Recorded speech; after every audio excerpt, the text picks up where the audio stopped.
Suspended বিধায়ক হুমায়ুন কবির, তিনি বলছেন যে তিনি মমতা বন্দ্যোপাধ্যায়কে প্রাক্তন করবেন, তিনি সিপিএম কংগ্রেস থেকে লোক আনবেন, নিম থেকে লোক আনবেন, প্রচুর লোক যোগাযোগ করছে।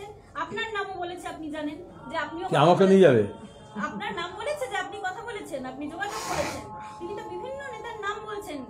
এক, এটার সত্যতা কতটা? দুই, তিনি এত কনফিডেন্স পাচ্ছেন কোথা থেকে? আচ্ছা, নাম তো যে কেউ নিতে পারে, আমি নাম গান করার কথা বলছি না, গুণগান করার কথা বলছি না। আর তাতে আমার কাছে একটা গর্বের জায়গা যে পশ্চিমবঙ্গে যদি কোনো রাজনৈতিক আলোচনা হয়, সেই রাজনীতির আলোচনায় সিপিআইএমকে বাদ দিয়ে হবে না। তাহলে যারা ইলেকশনের আগে টেলিভিশন চ্যানেলে যে স্প্লিট উইন্ডো করে বিজেপি আর তৃণমূল এইভাবে দুটো ছবি ব্যবহার করো, সেটা হবে না। বিভাজনের রাজনীতি ভাঙছে, এক।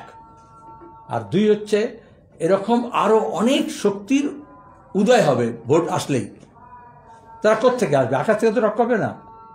যারা বিজেপিতে গেছে, হতাশ হয়েছে, অভিজিৎ গাঙ্গুলি বলছেন যে আর এটা যে আশায় নিয়ে গেছিলাম, হ্যাঁ কি আশায় ছিল না একটা ছলনা, হ্যাঁ কি আশা, হ্যাঁ।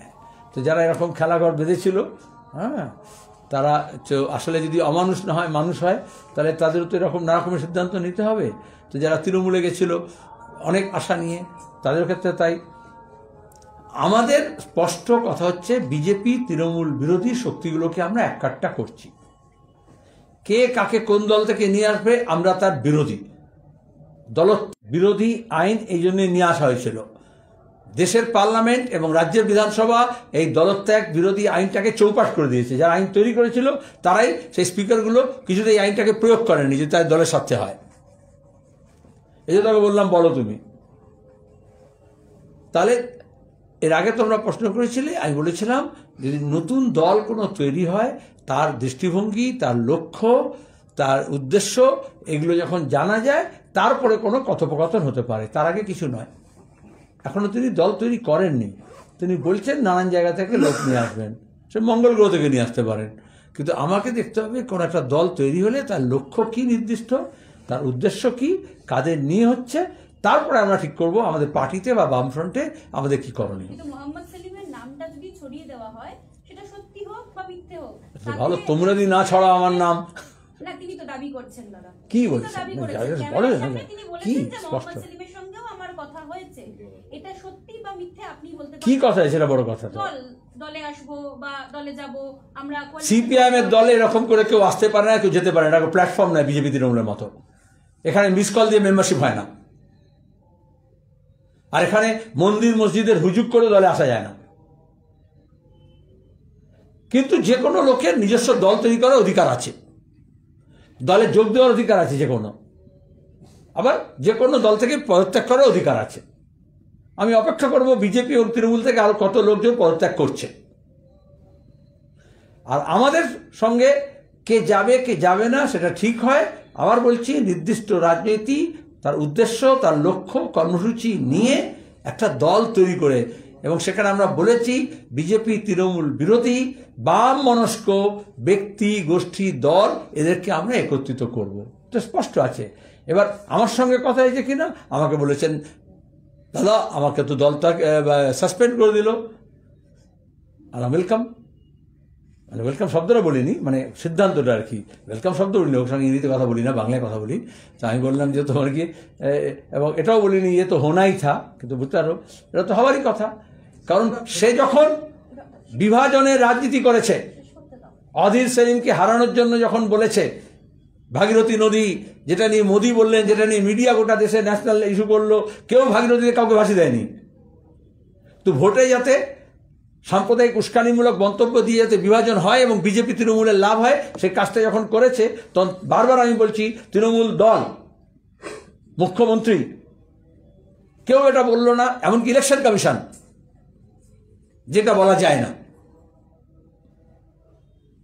হয় না, হেড স্পিচ করলে কেন ইলেকশন কমিশন ব্যবস্থা নিল না, কেন তৃণমূল ব্যবস্থা নিল না, কেন তৃণমূল বলল না যে এটা আমাদের দলের ব্যাপার না, ওনার ব্যক্তিগত ব্যাপার।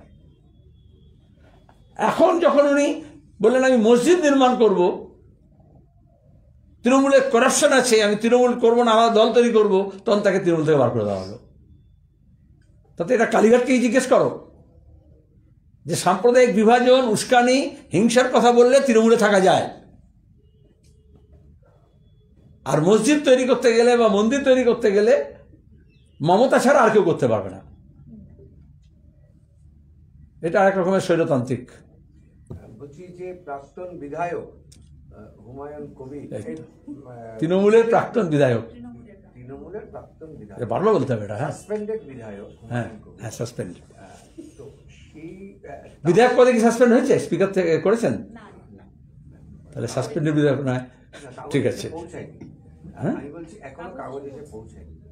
আমি বলছি যে তার যে দৃষ্টিভঙ্গি, তিনি যেভাবে চলছেন বা তার যে কর্মসূচি, অর্থাৎ হঠাৎ করেই একটা মসজিদ তৈরি করা, তাকে কেন্দ্র করে যে যে পশ্চিমবঙ্গের যে সাম্প্রদায়িক বিভাজনের যে রাজনীতি, আপনি কি মনে করেন যে আপনি যে ক্রাইটেরিয়াগুলো বেঁধে দিয়েছেন বা আপনারা যে যে ক্রাইটেরিয়াগুলো হলে তাদের সঙ্গে হাত ধরার কথা ভাবতে পারেন, সেই ক্রাইটেরিয়ার মধ্যে হুমায়ুন কবির পড়ছেন? আমি তো বলিনি। না, আমি জিজ্ঞেস করছি মানে পড়ছেন। আর বারবার বললাম, এক, তাকে বিজেপি এবং তৃণমূলের বিরোধী হতে হবে। তিনি যদি বলেন তৃণমূল এত খারাপ, যাকে তিনি মুখ্যমন্ত্রী বানিয়েছেন তার থেকে বিজেপি মুখ্যমন্ত্রী ভালো, তাহলে কি আমার ক্যাটাগরিতে পড়ছে? ক্রাইটেরিয়া 1। ক্রাইটেরিয়া 2 হচ্ছে, আমরা বলছি খেটে খাওয়া মানুষ, কৃষকের সমস্যা, কৃষির সমস্যা, ক্ষেত মজুরের সমস্যা, 100 দিনের কাজের সমস্যা, বেকার ছেলেমেয়েদের কাজের সমস্যা, শিল্পের সমস্যা, কলকারখানা, এইসব বিষয় নিয়ে, স্বাস্থ্য, শিক্ষা, পরিষেবা, এইসব নিয়ে যারা রাজনীতি করবে। রাজনীতির মূল প্রতিপাদ্য ধর্মীয় আচার আচরণ নয়, ধর্মের জায়গায়। রাজনীতির সঙ্গে ধর্মের মিলনের আমরা পরিপন্থী, পরিষ্কার। সংখ্যালঘু বলে 100 দিন আগে হুমায়ুন কবিরের মুখে দেবরান হুমায়ুন কবির বলেছেন যে প্রাক্তন আইপিএস অফিসার, মমতার খাস পেয়ারের লোক, বলো। প্রাক্তন আইপিএস অফিসার হুমায়ুন কবিরের এবার বক্তব্য, বঞ্চনার সুর, সংখ্যালঘুরা বঞ্চিত হচ্ছেন বলে বাবরি আবেগ এবং বঞ্চনার জন্য তারা এই বাবরি মসজিদের দিকে ঢুকছেন। তাহলে কি বলবো যে এই যে হুমায়ুন তৃণমূলের যে কোর্ট সাসপেন্ডেড হুমায়ুন কবির, তার যে বাবরি মসজিদ তৈরির জন্য সেখানে সংখ্যালঘুদের ভিড় যে বাড়ছে, সেখানে কি সংখ্যালঘু তৃণমূলের মধ্যে বা সংখ্যালঘু নেতা হওয়ার ভিড় বাড়ছে? এই কবির নামের মাহাত্ম্য আমাদের দেশের রাজনীতি, সংস্কৃতি এবং ধর্মে যদি বাড়ত তাহলে ভালো হতো। হুমায়ুন কবির বলছি না, মানে ডেবরারও নয়, বেলডাঙারও নয়। এই কবির বলেছিলেন, কাশিতে কাবায় কেন খুঁজছ, আমি তো আছি मैं तो हूँ তোরে মন में, তোমার অন্তরে আছি। তাই তো? কবিরের দোহা হচ্ছে, হিন্দু কহো তো নাহি, মুসলমান ভি নাহি, 5 তত্ত্ব কা পুতলা গ্যাবি খেলে মাহি। সুতরাং নামটা যখন বারবার নিতে হচ্ছে কবিরের, তখন আমি অরিজিনাল কবিরের কথা বললাম।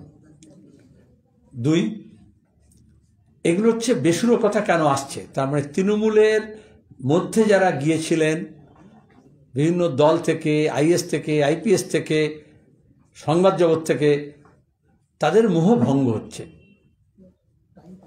যারা গিয়েছেন সেদিন বা এখনো এই যে তোমরা আলোচনা করছো, এত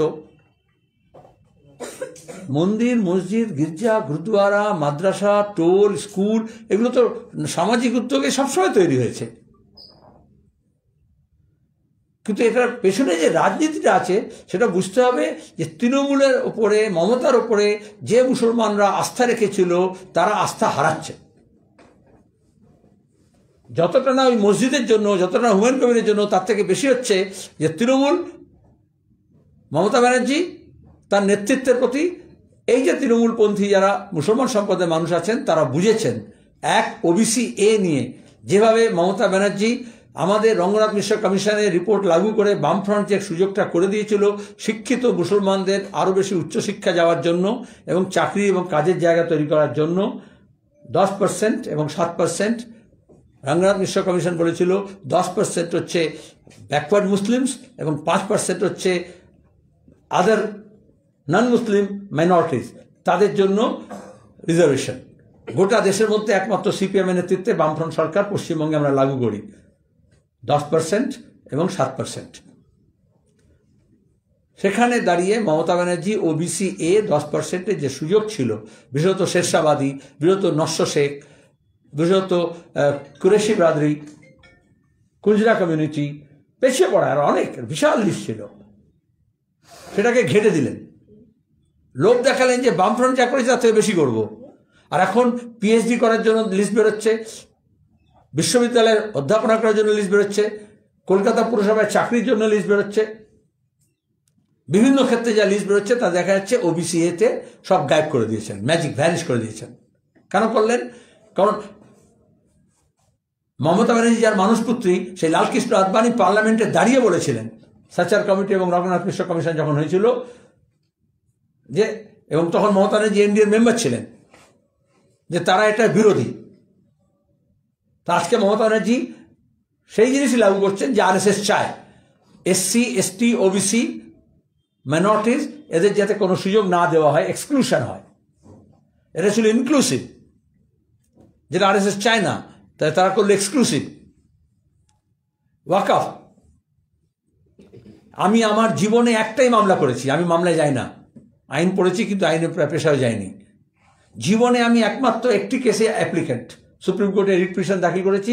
এই ওয়াকফ আইন যা হয়েছে তার বিরুদ্ধে সিপিআইএম সিদ্ধান্ত নিয়েছিল, সিপিআইএম এর পলিট ব্যুরো মেম্বার হিসেবে আমি হচ্ছে অ্যাপ্লিকেন্ট, যে রিট পিটিশন নিয়ে কোর্ট বলেছে এখন এটাকে সবটা লাগু করো না। মমতা ব্যানার্জি শুধুমাত্র ভাইপোকে জেল থেকে বাঁচানোর জন্য এবং কণ্ঠস্বর আটকে গেছে বলে, ফেসে গেছে বলে তিনি পেছনের দরজা দিয়ে ওয়াকফ আইন লাগু করাচ্ছেন। অসংখ্য ওয়াকফ সম্পত্তি, সেকুলার আর রিলিজিয়াস, সেগুলোকে রাতারাতি ডিস্ট্রিক্ট কালেক্টরের নামে বা সেন্ট্রাল গভর্নমেন্টের নামে ভেস্ট করে দেওয়া হচ্ছে সম্পূর্ণ বেআইনিভাবে, শুধুমাত্র আরএসএসকে খুশি করার জন্য। স্বাভাবিকভাবেই যে মুসলমানরা মমতা ব্যানার্জিকে একেবারে পুরো ফেরেস্তা মনে করেছিল, তারা এখন বুঝতে পারছে আসলে তিনি শয়তান। তখনই এইসব শব্দগুলো বেরিয়ে আসছে তৃণমূলের যারা এমএলএ হয়েছিল তাদের মুখ থেকে। আরো বেশি কণ্ঠস্বর শুনতে চাই, ক্যাবিনেট থেকেও শুনতে চাই এই কণ্ঠস্বর।